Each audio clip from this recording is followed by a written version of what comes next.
பாரதி காதலியே கண்ணம்மா கண்ணம்மா, தீராத காதல் நீ செல்லம்மா செல்லம்மா.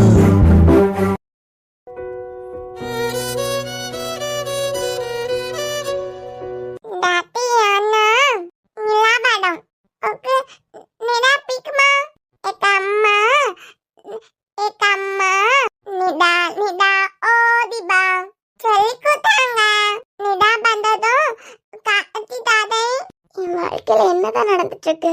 நான் ஆசைப்பட்டு படிச்சது ஒண்ணு, ஆனா எதுக்காக நான் ஆசைப்படாததும் நான் எதிர்பார்க்காததும் எனக்கு கிடைச்சது.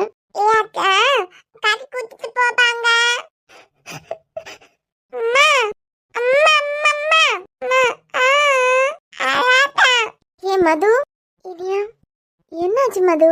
ரெண்டு பேரும் உட்கார்ந்து அழுதுட்டு இருக்கீங்க. ஸ்னோலி, எதுக்கு அழுவீங்க? யாரும் அடிக்கல ஸ்னோ. ஏய், நீ அழுதுட்டு இருக்கத பார்த்துதான் குழந்தை அழுறான். அம்மா ஏதோ விளையாடுறாங்க ஸ்னோ, அதான் அழுறாங்க. நீ அழக்கூடாது. ஆமா அப்படிதான். அம்மா அழல, நீ கண்ணத்தோட. அம்மா விளையாடிட்டு தான் இருக்காங்க. நீ அழுதியனாதான் அம்மா இன்னும் அழுவாங்க. அப்படியா? ம். அப்பா சொல்லி அழாட்டா. அம்மா விளையாடுறாங்க. எதுக்குடி அழுதுட்டு இருக்க இப்போ? மது, இப்ப அழுகைய நிப்பாட்டலன்னு வச்சுக்கோ, தாத்தாவை எல்லாரையும் கூப்பிடுவேன். இனி எனக்கு எதுவுமே புரியல. இனியா, என் வாழ்க்கையில என்ன நடந்துட்டு இருக்குன்னு. உன் வாழ்க்கையில என்ன நடந்துட்டு இருக்கு? வீட்ல இருந்து எல்லாருக்கும் சமையல் வேலை பார்த்து இதுதான் உன் வாழ்க்கையை நீயே நினைச்சு நீயே வாழ்ந்துட்டு இருக்க. நான் ரொம்ப ஆசைப்பட்டது எம்பிபிஎஸ் படிச்சு எப்படியாவது டாக்டர் ஆகணுங்கிறது தான். அதே மாதிரி நான் படிச்சுட்டேன். என் படிப்பு, அதுக்கப்புறம் நான் பார்க்க போற வேலையை பத்தி நான் கனவு கண்டிருந்தேனே தவிர என் கல்யாண வாழ்க்கை, காதல், குழந்தை இதெல்லாம் பத்தி நான் நினைச்சு கூட பார்க்கல. எந்த எதிர்பார்ப்புமே இல்லாத நேரத்துலதான் எனக்கு கல்யாணம் நடந்துச்சு. ஸ்டடி ஹாலிடேஸ்க்கு வந்த எனக்கு ரெண்டு வீட்ல இருந்தும் பெரிய இடி மாதிரி இறக்குனது. அதான் படிச்சு முடிக்க போறியே, இனியும் நல்ல பையன்தான். உன்னோட டாக்டர் கனவை நீ கல்யாணம் ஆனதுக்கு அப்புறம் கூட கண்டினியூ பண்ணிக்கலான்னு கல்யாணம் பண்ணி வச்சாங்க. இனியும் நான் ஆசைப்பட்டது நான் டாக்டர் ஆகணுங்கிறது மட்டும்தான். ஆனா அது மட்டும் நடக்கல, மற்றது எல்லாமே எனக்கு நடந்துட்டு இருக்கு. இப்ப என்ன நடந்துச்சு உனக்கு?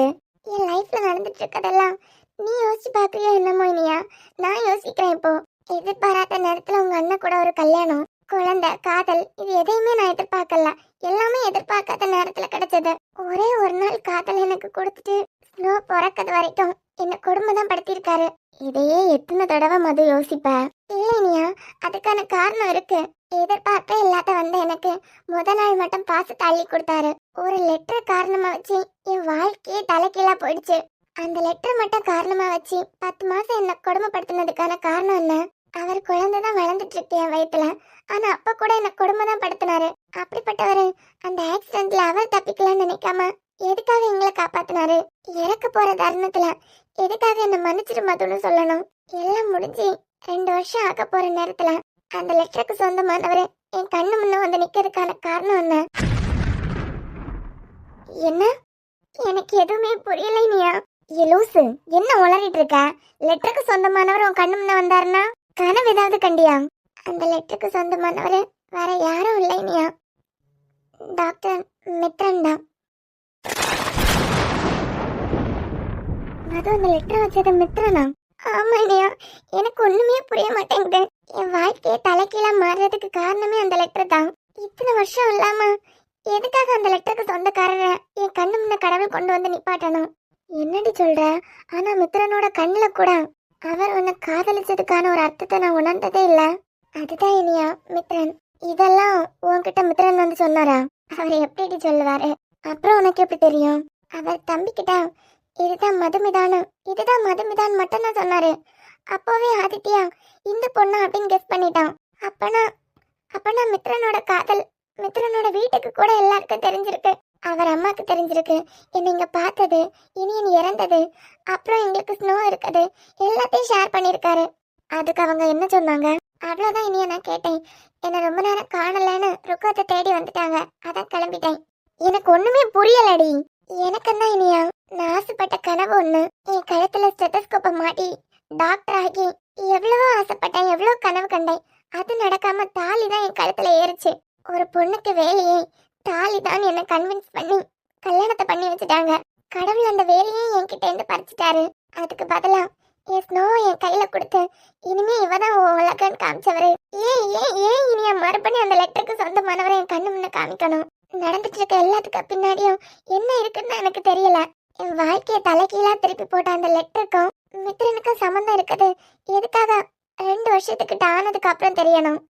ஏன் மது, இப்போ மித்ரன் மேல நீ கோவமா இருக்கியா? இல்ல என்ன நினைச்சிட்டு இருக்க? இப்போ நீ மித்ரன் மேல கோவப்படுறதுக்கு எனக்கு என்ன தகுதி இருக்கு? என் கோவம் எல்லாம் கடவுள் மேல மட்டும்தான். அப்போ மித்ரன் அந்த லெட்டர் வச்சதும் அந்த லெட்டர்னால நீ பட்ட கஷ்டமும் எதுவுமே உனக்கு கோவமா இல்லையா? இப்போ இல்ல இனியா, அவர் உனக்கு காதலிச்சது, அவர் மேல கோவப்படுறதுக்கு எனக்கு எந்த ரைட்ஸும் இல்லை இனியா. காதல்ங்கிறது யாருக்கு எப்போ எப்படி வேணா வரலாம். யோசிச்சு பாரு, உங்க அண்ணன் என் கழுத்துல தாலி கட்டும் போது எனக்கு அவர் மேல காதல் வரல. ஒரு நாள் நாங்க வாழ்ந்த வாழ்க்கையே பொதுவா கல்யாணம் ஆன எல்லாருக்கும் நடக்கிற மாதிரி தான். அதுக்கு அடுத்த 10 மாசம் நிறைய ஏக்கம் இருந்துச்சு. எல்லா ஹஸ்பண்ட் மாதிரியும் இப்படி நடந்துக்க மாட்டாரா அப்படி நடந்துக்க மாட்டாரான்னு. உன் அண்ணன் மேல எனக்கு காதல் வந்த இடமே அவர் இறக்க போற அந்த இடத்துல என்னை மன்னிச்சிரு மதுன்னு அவர் சொன்ன அந்த வார்த்தையில தான். காதல் தப்புனா என் காதல் கூட தப்பு தானே. நான் ஃபர்ஸ்ட் இயர் படிக்கும் போதுல இருந்தே என்னை காதலிச்சிருக்காரு. எங்க நம்ம மனசுல இருக்கிற அவகிட்ட சொல்லிட்டா நம்மளை ஏத்துக்காம கோவப்பட்டுருவாளோ வெறுத்துருவாளோ.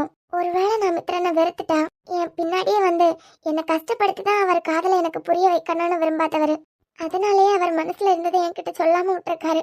அப்படிப்பட்ட நல்லவரை எப்படி இனியா என்னால தப்பா நினைக்க முடியும்? நீ தான் சொன்னியே இனியா, அவரோட கண்ணில் அவர் காதலை நான் எந்த இடத்துலயும் உணர்ந்ததில்லைன்னு. 5 வருஷம் என் நிழல் மாதிரி என் பின்னாடியே இருந்திருக்காரு. ஆனா அவர் காதலை நான் உணர்ந்ததே இல்லை. ஏன் என் மேல இப்படி ஒரு காதலை வைக்கிறதுக்கு ஒரு ஆள் இருக்காங்கன்னு கூட எனக்கு தெரிஞ்சதில்ல. நீ எனக்கு சொன்னே இந்த லெட்டரை கொடுத்தவர் தப்பானவர் மாதிரி எனக்கு தெரியல மது அப்படின்னு. அது உண்மைதான் இனியா, அவரு தப்பானவர் இல்ல. ஆனா எங்க இது நம்ம கையை விட்டு போயிருமோன்னு கடைசி நேரத்துல அந்த லெட்டரை எனக்கு வச்சிருக்காரு. அது இனியன் கிட்ட போய் என் வாழ்க்கையே தலைக்கீழ மாறிடுச்சு. எனக்கு கேள்வி என்னன்னா, இதுக்கான பதிலே நமக்கு தெரியாம இருந்தப்போ ஏன் இத்தனை வருஷம் கழிச்சு கடவுள் மறுபடியும் அவரை என் கண்ணில் காமிக்கணும்? அப்புறம் இனியா, என் காதல் தான் அவருக்கு கிடைக்கலையேன்னு என் மேல அவர் வெறுப்பையும் காமிச்சதில்ல கோவத்தையும் காமிச்சதில்ல. இத்தனை வருஷமா எனக்காக தான் காத்துட்டு இருந்திருக்காரு. ஏதாவது ஒரு சிச்சுவேஷன்ல நான் கிடைச்சிருவேன் நம்பிட்டு இருந்திருக்காரு.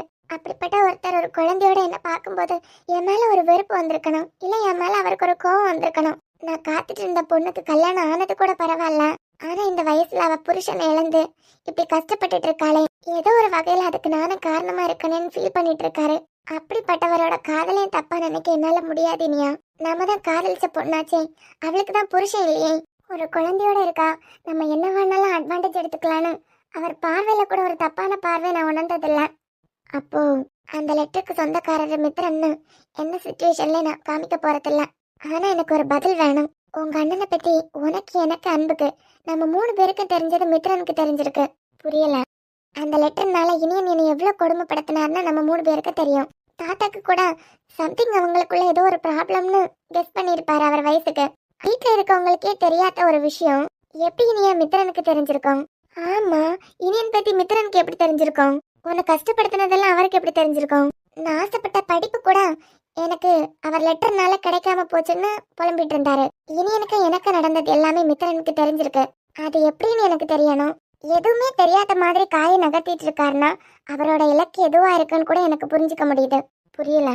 நான் எது வேண்டான்னு தூக்கி போட்டனோ அதை மறுபடியும் என் கழுத்துல மாட்டுறதுக்கு அவர் ஆசைப்படுறாரு. அப்போ நம்ம மனசுல இருக்கதும் மித்ரன் மனசுல இருக்கதும் ஒண்ணா? மதுவும் டாக்டர் ஆக்கணும் தான் அவர் ஆசைப்படுறாருன்னா, ஆனா அவர் நினைக்கிறது எப்பவுமே நடக்காது. ஏன் நடக்காது? உங்க அண்ணனுக்கு நான் பண்ணி கொடுத்த சத்தியம் உண்மை.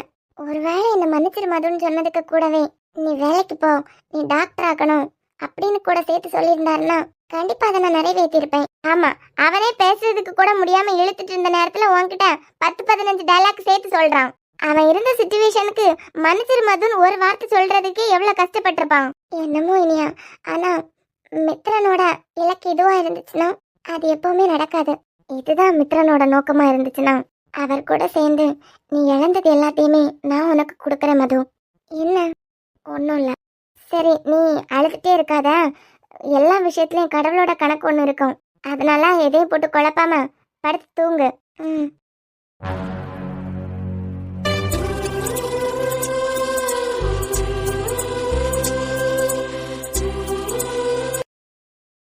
இவ்வளோ அடிச்சிருக்காங்கன்னா என்னால தானே. ஓய், என்ன? என்ன டார்லிங், இங்க வந்து தனியா நின்னு கனவு கண்டுட்டு இருக்க? அப்புறம் 4 பேரை கூட்டு வர முடியுமா? அப்படி முடியாது. பட் என்ன கூப்பிட்டுருக்கலாம்ல. உனக்காக உன்னையே நினைச்சிட்டு உனக்காகவே வந்திருக்கேன். ஏ டார்லிங், என்னப்பா உங்க பிரச்சனை? என்னை விட்டுட்டு இங்க என்ன பண்ணிட்டு இருக்க? நீங்க இல்லாததுனால தான் நிம்மதியா ஏதாவது யோசிக்க முடியுது. அது வந்து டார்லிங், நான் வாழ்ந்த நாட்டுல ஒரு விஷயம் சொல்லுவாங்க. யாராச்சும் ரொம்ப நேச்சுரலா ரசிச்சு பார்த்தா பார்த்தா அவங்களுக்கு யார் மேலயோ காதல் இருக்குன்னு சொல்லுவாங்க. அப்படியா? இருந்துட்டு போட்டோம். என் மேல தானே. ஐயே, விளையாடுறதுக்கு உங்களுக்கு ஒரு அளவே இல்லையா? சரி, அவரை போய் பார்த்தியே, எப்படி இருக்காரு? யார? அதாம்மா உன் ஹெச்ஓடியா. நான் இதுக்கு போய் பார்க்க போறேன். மதுவண்ணி கண்ணையே தூவிட்டு நீ போனதே நான் பார்த்தேன். அன்னைக்கே தெரியாம ஸ்னோ தூக்கிட்டு நீ வெளியே வந்ததே நான் பார்த்தேன். ஆ, இதுக்கு என்ன சொல்ல போற? சொல்லு.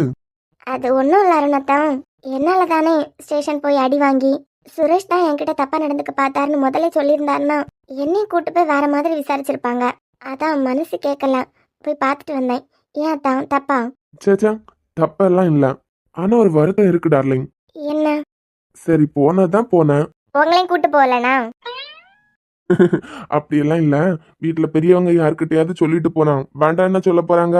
அண்ணி கூட ஒத்தடம் கொடுக்கறதுக்காக போனாங்க. தாத்தா சொல்லி போயிருக்காங்க. கிச்சன்ல அம்மா நிக்கும் போது அத்தை நான் தண்ணி கொண்டு கொடுத்துட்டு வரேன்னு அம்மாட்ட சொல்லிட்டு போனாங்க. நம்ம சாப்பிட்டுட்டு இருந்தா நம்மகிட்டயும் சொல்லிட்டு தான் போனாங்க. ஹால்ல ஆர்த்தி அண்ணி, பெரியம்மா, அத்தை, பாட்டி எல்லாரும் இருந்தாங்க. எல்லார்கிட்டயும் சொல்லிட்டு தானே வெளியே போனாங்க. நானும் அவரை பாக்குறதுக்கு வரேன் அக்கா, என்னால தானே அடிபட்டுச்சுன்னு அவங்க கூட போயிருக்கலாம். இல்ல பெரியவங்க யார்கிட்டயாவது நான் போய் பார்த்துட்டு வரட்டா அப்படின்னு கேட்டுட்டு போயிருக்கலாம். நான் சொல்ல வர்றது உனக்கு புரியுதா? ம். டார்லிங், நம்ம வீட்ல யாரையும் யாரை பத்தியும் தப்பா நினைக்க போறது இல்ல. அது மறைக்கும் போதுதான் அது வேற மாதிரி ஆக போகுது. சுரேஷ் உன்கிட்ட முன்னமே மிஸ்பிஹேவ் பண்ணிட்டு தான் இருந்திருக்காரு. அதை நீ அன்பு கிட்ட சொல்லியிருக்கலாம். டெய்லி என் கூட பேசிட்டு தான் இருக்கா, என் கிட்ட ஷேர் பண்ணிருக்கலாம். நான் என்ன டெரராவா உன்கிட்ட நடந்துக்கிறேன்? எவ்வளவு ஜாலியா பேசிட்டு இருக்கேன். என்கிட்ட கல்யாணம் பிடிக்கலன்னு வேற சொன்னேன். ரீசன் சொல்லல. இனியா கிட்ட ஷேர் பண்ணிருக்கலாம், மதுவனி கிட்ட ஷேர் பண்ணிருக்கலாம். இந்த பிரச்சனை இவ்வளவு தூரத்துக்கு வந்திருக்காது. நீ சொல்லாம வளர்த்து விட்டதுனால பாத்தியா உன்னை காப்பாத்த வந்து அவருக்கு அடிபட்டிருக்கு. அந்த ஆளுக்கு வேலையே போயிடுச்சு. சரி, அது ஒரு விஷயம் இல்ல, அது போனா போட்டு. புரியுது. என் டார்லிங் யாராவது அட்வைஸ் பண்ற மாதிரி நடந்துப்பாளாம். சரி விடு, நடந்தது நடந்துச்சு, சரியாயிருவாரு. அப்புறம் அதான் எப்படியும் அன்பண்ணனுக்கு கல்யாணம் ஆனதுக்கு அப்புறம் இனியாக்கு இருக்கும். அப்படி இல்லைன்னா உங்களுக்கு தான்.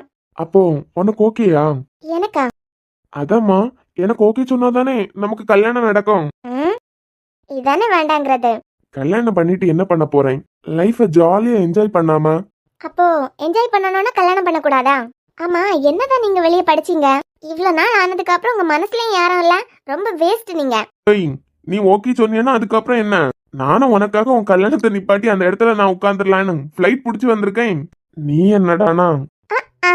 போய் தானே நேத்தைக்கு இதே இடத்துல இன்னொரு பொண்ணை டார்லிங்னு கூப்பிட்டு பேசிட்டு இருந்தீங்க போன்ல. அதுவும் இங்கிலீஷ்ல பீடால் விட்டுட்டு இருந்தீங்க. பாத்துட்டியா? ஆமா, பாத்துட்டேன். அவ ஜஸ்ட் ஃப்ரெண்டு. அது மட்டும் இல்ல, நிறைய ஃப்ரெண்ட்ஸ் இருக்காங்க. அவங்க ஃப்ரெண்ட்ஷிப் எந்த அளவுக்கு இருக்குன்னு எனக்கு தெரியாதா? ஆமாட்டா, நிஜமாவே நீங்க யாரையும் லவ் பண்ணலையா? வாழ்க்கையில எல்லாருக்கும் ஒரு தடவையாவது காதல் இல்லைன்னா ஒரு அஃபெக்ஷனாவது ஒருத்தங்க மேல வரும்ல. அன்பு அண்ணனுக்கு யாருன்னே தெரியாத ஒரு பொண்ணு மேல காதல் இருக்கு. இனி அது என்ன குணம்னு எனக்கு தெரியல. நான் இப்பதான் படிச்சிட்டு இருக்கேன். மேபி நான் இன்னும் யாரையும் மீட் பண்ணலன்னு வச்சுக்கலாம். ஆனா உங்களுக்கு கல்யாண வயசு வந்துருச்சே. ஆஹா, வந்துருச்சா? தாத்தாட்ட சொல்லிடுவோமா பொண்ணு பாக்குறதுக்கு? இல்லட்டா, நிஜமாவே உங்களுக்கு யார் மேலயும் ஒரு இன்ட்ரெஸ்ட் இல்லையா? அப்படி யார் மேலும் இது வரைக்கும் எந்த இன்ட்ரெஸ்டும் வந்ததில்ல. எனக்குன்னு ஒரு ஏஞ்சலோ சிண்ட்ரலாவும் பிறக்காமலா இருப்பாங்க. பிறந்திருப்பாங்க. இந்த காதல் பண்ணிட்டு ஓன்னு ஒப்பாரி வச்சுட்டு போயிட்டாளேன்னு அழுதுட்டு இதெல்லாம் நம்ம ஹிஸ்டரியில கிடையாது. லைஃப் எவ்வளவுக்கு என்ஜாய் பண்ணணுமோ என்ஜாய் பண்ணணும். சோ காதல்ங்கிறது தப்புங்கறீங்க? சேச்சா, தப்பெல்லாம் இல்ல. அத பண்ணி எதுக்கு டென்ஷன் ஆயிட்டு ஜாலியா லைஃப வாழ்ந்துட்டு போவோம். எப்ப எது கிடைக்கணுமோ அப்ப கிடைக்கும் போது ஏத்துக்கணும். ஆமா, காலேஜ் கிளம்பலாம். கிளம்ப வேண்டியதான். ஃப்ரெண்ட் எப்படி இருக்கான்? அவளும் வீட்டுக்கு வந்துட்டாதான், நல்லா தான் இருக்கா. ஆக மொத்தம் ஒரு பிரச்சனை நீ மறைச்சதுனால ஒருத்தனுக்கு வேலை போய், ஒருத்தன் ஸ்டேஷன் போய் அடி வாங்கி, ஒரு பொண்ணு ஹாஸ்பிட்டல் அட்மிட் ஆகி, இதெல்லாம் எதுக்குங்கிறேன். ஏத்தா, எப்பவுமே ஸ்ட்ரிக்டா எல்லாம் அட்வைஸ் பண்ண மாட்டீங்களா? அட்வைஸ் தான். இப்போ உங்களுக்கு எதுவா இருந்தாலும் வீட்டுக்கு தெரியாம பண்ணாத. நான் போனதே தப்புன்னு சொல்லல, நான் வீட்டுக்கு தெரியாம போயிட்டேன். அதை என்கிட்ட எப்படி சொல்லணுமோ அப்படி சொல்றீங்க. இதுவே அன்பண்ணனா இருந்தா டைரக்டா அந்த பாயிண்ட பிடிச்சிட்டு நிக்கும். சரி டார்லிங், எனக்கு ஆன்லைன்ல ஒரு இன்டர்வியூ இருக்கு, அட்டென்ட் பண்ணிட்டு வந்துடுறேன். எப்படிடா ஃபாரின் வேலையை தூக்கி விட்டுட்டு இங்க வந்து இன்டர்வியூ அட்டென்ட் பண்றீங்க? அப்போ அது பிடிச்சிருந்து இப்போ ஃபேமிலி கூட இருக்கணும்னு ஒரு ஆசை வந்துச்சு. அதான் அதை ரிசைன் பண்ணிட்டு இங்க வந்தேன். இனிமே அங்க போகணும்னு ஆசை வந்துச்சுன்னா போவேன். எது பிடிச்சிருக்கோ அதை பண்ணணும். இங்க வந்துட்டேன். வேலைக்கு போகணும்னு ஆசையா இருக்கு. வேலைக்கு போறேன். All the best. Thank you darling. என்னப்பா காலையிலேயே என்ன தேடி வந்திருக்கா? ஒன்றும் இல்லை தாத்தா. மது எம்பிபிஎஸ் படிச்சிருக்காங்க. ஆனா அவங்கள ஹாஸ்பிட்டல்ல வேலை பார்க்கறதுக்கு ஏன் நீங்க அலோவ் பண்ண மாட்டேங்கிறீங்க? எதுப்பா நாங்களாம்? ஆமா தாத்தா, எம்பிபிஎஸ் படிச்ச பொண்ணை வீட்லயே வச்சிருக்கிறது தப்பு தானே? ஏன் அவங்க வேலைக்கு போறதுல நீங்க எல்லாம் ஆர்வம் காமிக்கல? தம்பி, அந்த காலத்துல உள்ளவங்க கிட்ட இந்த விஷயத்த நீ பண்ணு, இந்த விஷயத்த நீ பண்ணாதன்னு சொன்னா அது அவங்களுக்கு புரியும். இப்ப மது கிட்ட நான் ஒரு விஷயத்த எடுத்துட்டு போறேன்னா அவளுக்கு எது தோணுதோ அதை தான் பண்ணுவா. நான் மது தப்பு சொல்லல.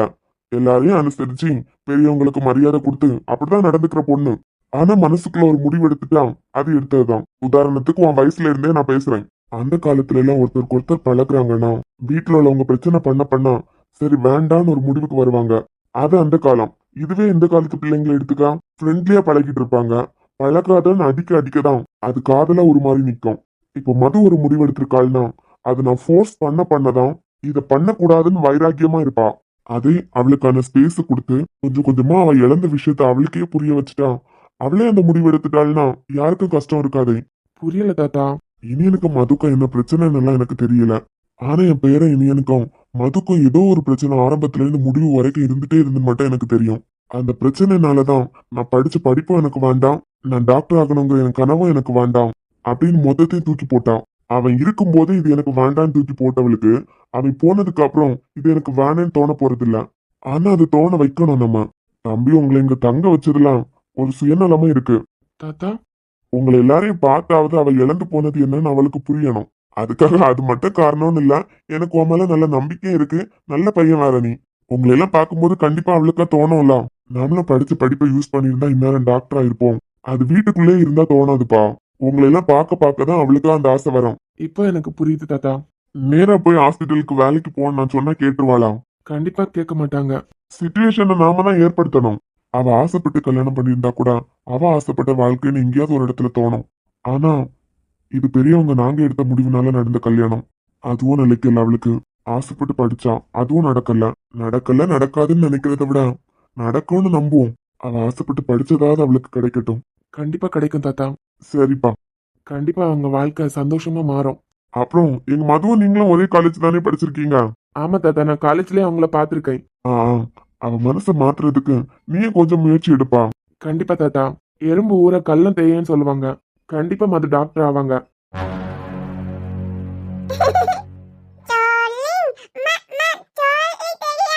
ஸ்னோலி, கண்ணாடியில உன் முகத்தை பார்த்தா நீ தான் தெரிவ.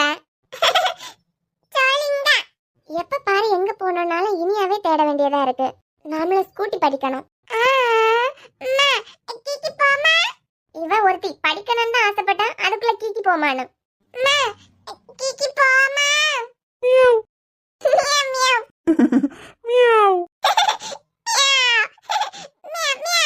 எங்க மியாவ் காலையில சைக்கிளாம். உங்க அம்மாக்கு கீக்கி ஓட்ட தெரியுமா? அப்ப எப்படி நம்ம கீக்கில போக முடியும்? ஸ்னோலி கீக்கியா? ஸ்னோலி கீக்கில ஏறினா 2 பேரும் குண்டக்க மண்டக்கன்னு விழ வேண்டியதான். இன்னைக்கு ஈவினிங் அவங்களோட கார் பைக் எல்லாம் வருது. நம்ம போலாம். அது சென்னையில இருந்துச்சா? சென்னையில இருந்து எங்க அம்மா எனக்காக கொடுத்து விடுறாங்க. கடைக்கு போலாம், எங்க வேணாலும் போலாம். காலையில சீக்கிரமா எந்திரிச்சிட்டா போலாம். 5 மணிக்கு அழுக சத்தமா கேட்டுச்சு. மது, என்ன கேட்டீங்க? அட இங்கதான் நிக்கிறீங்களா இல்ல வேற எங்கேயாவது நிக்கிறீங்களா? பாப்பா சீக்கிரமா எந்திரிச்சிட்டாளான்னு கேட்டேன். 5 மணிக்கு அழுக சத்தம் கேட்டுச்சு. ஆமா மித்ரன், எந்திரிச்சிட்டு மறுபடியும் கொஞ்ச நேரத்துல தூங்கிட்டா. ஓ சரி சரி. இப்படி போன மாதிரி இருந்துச்சு. எங்க வீட்டுக்கு தான் வந்தீங்களா? ஆமாங்க, தாத்தாவை பாக்குறதுக்காக வந்தேன். ஓ சரி சரி. ஏன் மித்ரன், தாத்தா கிட்ட பேசுறதுக்கு என்ன இருக்கு? தாத்தா கிட்ட பேசுறதுக்கு 1000 இருக்குங்க. ஏன்? ஓ மியாவ். உட்காரலாமே. வாங்கடி செல்லம். அச்சச்சோ, காஃபி போட்டு தரதுக்கு எனக்கு ஆள் இல்லையே. ஸ்னோ காஃபி போட்டு தருவீங்களா? என்ன மது, காலையில இருந்தே கனவா? உட்காருங்க. இனியனுக்கு எனக்கு நடந்தது மித்ரனுக்கு எப்படி தெரியுங்கிறத எப்படி நம்ம தெரிஞ்சுக்கிறது? என்னமோ தெரியல ஸ்னோ குட்டி. காலையில உன்னை பார்த்து உனக்கு ஒரு அட்டெண்டன்ஸ் போடலைன்னா அன்னைக்கு நாளே நல்லா இல்ல. ஆ அம்மா மது கிக்கி போமா. கேக்கி போமா? என்னமோ தெரியல மது, காலையில உங்க பொண்ணு கூட கொஞ்ச நேரம் விளையாடிட்டு போனா ரொம்ப சுறுசுறுப்பா இருக்கு. சின்ன குழந்தைங்கனாலே அப்படித்தானே மித்ரன். அதுவும் கரெக்ட் தாங்க. அம்மா உங்க தம்பிக்கு எப்படி இருக்கு இப்போ? பரவாயில்ல, அவனுக்கு 2 நாள் கூட ரெஸ்ட் எடுத்துட்டு அப்புறம் காலேஜுக்கு போங்கிறேன், கேட்க மாட்டேங்கிறான். இன்னைக்கு யூஜி ஃபைனல் இயர் பிள்ளைங்களுக்கு செமினார் இருக்கு, கண்டிப்பா போயே ஆகணும்னு கிளம்பிட்டு இருக்கான். ஓ சரி சரி. ஏன் மித்ரன், உங்களுக்கு கல்யாணம் எல்லாம் பார்க்க ஆரம்பிச்சிருப்பாங்களே? ஏன் மது திடீர்னு கல்யாணத்தை பத்தி எல்லாம்? இல்ல மித்ரன் கேக்குறேன். இப்போதைக்கு ஐடியா இல்ல மது, எனக்கான நிறைய கடமைகள்லாம் இருக்கு, அதெல்லாம் முடிச்சுட்டு அதுக்கப்புறமா பார்க்கலாம். ஒரு பெரிய ஹாஸ்பிட்டலோட எம்டி நீங்க, உங்களுக்கு என்ன கடமை இருக்க போகுது? எல்லா வசதியும் உங்களுக்கு இருக்கு, அப்புறம் என்ன? ஏங்க, எல்லா வசதியும் இருந்தா ஒரு ஹாஸ்பிட்டலோட எம்டியா இருந்தா அவனுக்குன்னு ஒரு கடமை இருக்காதா? இருக்கலாம். ஆனா அந்த கடமை நிறைவேறுற மாதிரி இருந்தா அதுக்காக டைம் வேஸ்ட் பண்றது ஓகே. ஆஹா, நடக்காததே நடத்தி காட்டுறதுதான் மித்ரனோட ஸ்டைல். பார்த்து மித்ரன், உங்களோட இலக்கு தப்பா இருந்துச்சுன்னா தோத்துற போறீங்க. தோக்க மாட்டேங்க, எனக்கு அந்த நம்பிக்கை இருக்கு. அப்படி இருந்துச்சுன்னா பெஸ்ட் ஆஃப் லக். ட்ரை பண்ணி பாருங்க. தோல்வியை சந்திக்க தைரியம் இருந்துச்சுன்னா. மது, எவ்வளோ பார்த்துட்டேன், எவ்வளோ விஷயத்துல தோத்துட்டேன். தோல்வியே வெற்றியின் படிக்கட்டுன்னு சொல்லுவாங்க. பல தோல்வியை சந்திச்ச என்னால இதுல ஜெயிக்க முடியும். பார்க்கலாம். அது சரி, எனக்கு கடமை இருக்குன்னு தானே சொன்னேன். நீங்க என்ன படிச்ச படிப்பெல்லாம் பேச்சு மூலமா காமிக்கிறீங்க போல. இல்ல மித்ரன், எல்லாம் இருக்கு உங்களுக்கு. ஒரு ஹாஸ்பிட்டலோட எம்டி வேற, கல்யாண வயசு ஆயிடுச்சுலாம், அதான் கேட்டேன். ஏமியா, அங்கிள் தோத்துருவனா? உங்க பொண்ணே நான் தோத்துற மாட்டேன்னு எனக்கு தைரியம் கொடுத்துட்டா, அப்புறம் என்னங்க? ஏன் மித்ரன், காதலை பத்தி நீங்க என்ன நினைக்கிறீங்க? ஒருவேளை காதல்ல தோத்துட்டாங்கன்னா அந்த தோல்வியை பத்தி நீங்க என்ன நினைக்கிறீங்க? இதுல இருந்து நீங்க தெரிஞ்சுக்க விரும்புறது?